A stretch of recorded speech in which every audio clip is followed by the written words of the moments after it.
राज आणि उद्धव ठाकरे एकत्र आल्याच्या नंतर आता मनसेकडून दुराव्याची भाषा। आतापर्यंत आम्ही एकट्याने निवडणुका लढवल्या, वेळ आली तर अजूनही एकट्याने लढू, असं बाळा नांदगावकर यांचं वक्तव्य।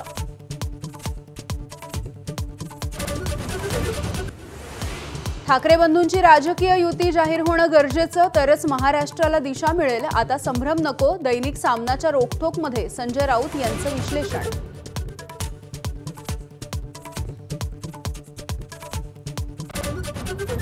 राज्यात नव्या वाईन शॉप्सना अजूनही परवानगी दिली नाही, उपमुख्यमंत्री अजित पवार यांचं स्पष्टीकरण। सरकार 328 नव्या दुकानांना परवानगी देण्याच्या तयारीत।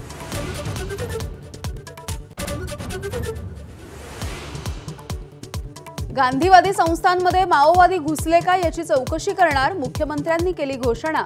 आर्वीचे भाजपचे आमदार सुमित वानखेडे यांनी केलेल्या आरोपांच्या नंतर फडणवीसांची ग्वाही।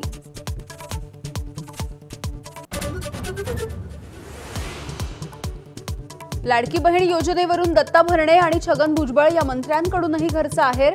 लाडक्या बहिणींमुळे निधी वेळेवरती मिळेना अशी भरणेंची तक्रार, तर कोणता निधी मिळाला नाही याची माहिती घेणार, अजित पवारांची प्रतिक्रिया। फूड अँड ड्रगचे अधिकारी फोन घेत नाहीत, संजय गायकवाड यांच्याकडून पुन्हा एकदा आक्षेपार्ह भाषेमध्ये टीका। बुलडाण्यात आश्रमशाळेतील विद्यार्थ्यांना विषबाधा झाल्यावरून गायकवाड यांना संतापनावर।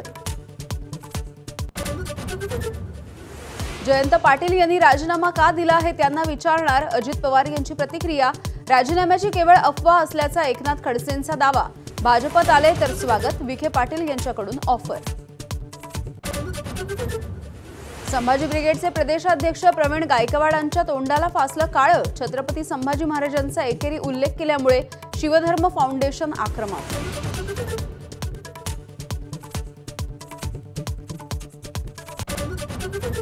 गेल्या 7 दिवसांपासून बच्चू कडू यांची 7/12 कोरा करा ही यात्रा सुरू। 150 किलोमीटरच्या पदयात्रेमध्ये कडूंच्या पायाला जखमा आणि सूज, शेतकऱ्यांच्या मागण्यांसाठी कडूंची पायी यात्रा। उज्ज्वल निकम यांची राज्यसभेचे खासदार म्हणून निवड, राष्ट्रपतींच्या कोट्यामधून नामनिर्देशित सदस्य म्हणून नियुक्ती। लोकसभा निवडणुकीमध्ये हरले पण राज्यसभेद्वारे खासदार।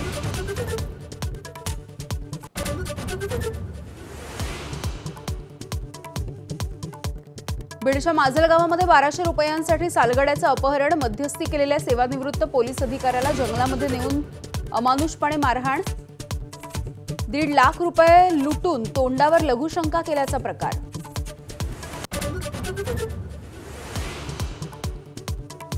तुळजाभवानीच्या मंदिराच्या वेळेमध्ये बदल केल्याच्या नंतर पहिल्याच दिवशी भाविकांची गैरसोय। दर्शन रांगेमध्ये तासनतास ताटकळले भाविक। आजपासून मंदिर रात्री 1च्या ऐवजी पहाटे 4 वाजल्यापासून झालंय खुलं।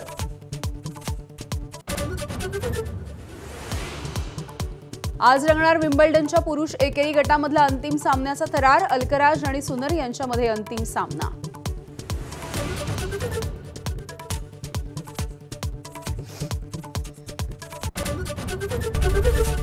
एबीपी माझा, उघडा डोळे बघा नीट।